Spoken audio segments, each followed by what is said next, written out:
Junior NTR solo cinema కోసం 6 ఏళ్లుగా ఎదురు చూస్తున్న ఫ్యాన్స్ ఉత్కంఠకు తెరపడింది. మాస్ ఆఫ్ మాసెస్ మూవీ దుమ్ము రేపుతోంది. అర్ధరాత్రి 1 గంట నుంచే థియేటర్ల దగ్గర అభిమానులు హంగామా చేస్తున్నారు. ఇదిలా ఉంటే ఈ మూవీకి అన్ని వర్గాల నుంచి పాజిటివ్ టాక్ వస్తోంది.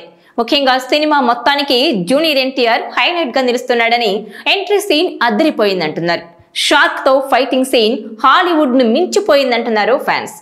ఇక ఓవరాల్ గా సినిమా ఎలా ఉందంటే, ఇది పూర్తిగా ఫిక్షనల్ స్టోరీ అని మొదటి నుంచి డైరెక్టర్ కొరటాల చెప్పిన మాటలు నిజమే అనిపించేలా సాగింది సినిమా మొత్తం. స్టోరీ కాస్త తెలిసిన దానిలాగే అనిపించినా గానీ కొరటాల ఇచ్చిన ట్రీట్మెంట్ అదిరిపోయింది. ఒక ఊహాజనిత ప్రాంతాన్ని సృష్టించి తన స్టోరీకి కావలసిన పాయింట్ ను చాలా ఇంట్రెస్టింగ్ గా తెరకెక్కించాడు డైరెక్టర్ కొరటాల శివ. ఓ వ్యక్తిని వెతుక్కుంటూ పోలీసుల గ్యాంగ్ రావడం, అతనికి సంబంధం లేని మరో వ్యక్తి గురించి ఎలివేషన్లు ఇవ్వడంతో సినిమా స్టార్ట్ అవుతుంది. అసలు దేవర ఎవరు, దేవర నేపథ్యం ఏంటి, ఎందుకు ఇకపై తప్పు చేయకూడదని ఫిక్స్ అయ్యాడు, ఇలాంటి విషయాలను చాలా ఇంట్రెస్టింగ్ గా చూపించడంలో డైరెక్టర్ సక్సెస్ అయ్యాడు. ఫస్ట్ హాఫ్ లో ప్రీ ఇంటర్వెల్ సీన్స్ అదిరిపోయాయి. అయితే సినిమాలో కథను, దేవర క్యారెక్టర్ ను ఎస్టాబ్లిష్ చేసేందుకు చాలా సమయమే తీసుకున్నాడు కొరటాల. ఓవైపు డైలాగ్స్, మరోవైపు యాక్షన్ తో సినిమాను ఎలివేట్ చేసే విషయంలో బాగా వర్కౌట్ చేసినట్టు అనిపించింది. అయితే సెకండ్ హాఫ్ లో మాత్రం కాస్త స్పీడ్ తగ్గి కొంచెం ల్యాగ్ ఫీలింగ్ కలుగుతుంది.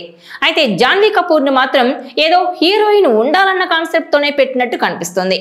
ఇక ఆమెతో చేసిన సాంగ్స్ మాత్రం సూపర్ గా చిత్రీకరించారు. కానీ క్లైమాక్స్ మాత్రం ఓ రేంజ్ లో ఉంది. సెకండ్ పార్ట్ కోసం పెట్టిన సస్పెన్స్ ఆసక్తిని రేకెత్తించేలా ఉంది. ఇక జూనియర్ ఎన్టీఆర్ దేవర, వర అనే 2 పాత్రల్లో తన నట విశ్వరూపాన్ని చూపించాడు. సినిమా మొత్తం వన్ మ్యాన్ షోలా నడిచింది. అయితే ఎన్టీఆర్ కాస్ట్యూమ్స్ విషయంలో ఇంకాస్త బెటర్ గా ఉంటే బాగుండేదనిపించింది. ఇక విలన్ రోల్లో సైఫ్ అలీ ఖాన్ ఎన్టీఆర్ కు తగ్గేదేలే అన్నట్టు ఓ రేంజ్ లో నటించాడు. ఇక ప్రకాష్ రాజ్, శ్రీకాంత్, మురళీ శర్మ లాంటి వాళ్ళు తమ పాత్రల పరిధి మేరకు ఆకట్టుకున్నారు. బ్యాక్గ్రౌండ్ స్కోర్ విషయంలో మాత్రం ఒక రేంజ్ లో అదరగొట్టేశాడు అనిరుద్. ఇక అనిరుద్ తర్వాత ఆ స్థాయిలో మంచి మార్కులు కొట్టేసింది యాక్షన్ కొరియోగ్రాఫర్స్. నీటిలో ఫైట్స్ తో పాటు సముద్రపు ఒడ్డున డిజైన్ చేసిన ఫైట్స్ ఒక రేంజ్ లో పేలిపోయాయి. ఇక సినిమాటోగ్రఫీ సినిమా అందాన్ని మరింత పెంచేలా ఉంది. ముఖ్యంగా యాక్షన్ సీక్వెన్స్లతో పాటు డాన్స్ల విషయంలో సినిమాటోగ్రఫీ బాగా వర్కౌట్ అయింది.